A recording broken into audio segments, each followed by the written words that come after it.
ഉണ്ടാക്കാൻ പോകുന്നത് potato fry. ആദ്യം നമുക്ക് ഇത് കഴുകി ഫ്രഷ് ആക്കി കട്ട് ചെയ്ത് വെക്കാം. ഈ കട്ട് ചെയ്ത പൊട്ടാറ്റോ നമുക്ക് ഈ പാത്രത്തേക്ക് ഇടാം.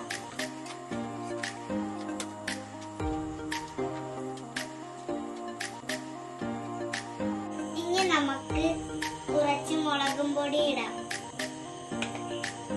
അതിനുശേഷം മഞ്ഞപ്പൊടി ഇടാം. പിന്നെ ഉപ്പിടാം. ഇത് എല്ലാം ചേർന്ന് മിക്സ് ചെയ്യാം.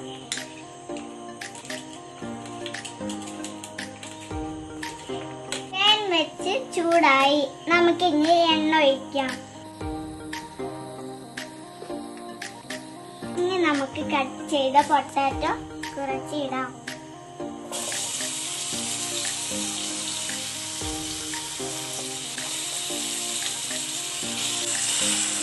നന്നായിട്ട് മിക്സ് ചെയ്ത് കൊടുക്കുക.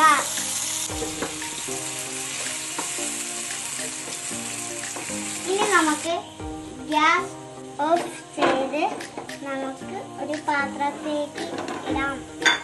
പൊട്ടാറ്റോ ഫ്രൈ റെഡി ആയി കഴിഞ്ഞു.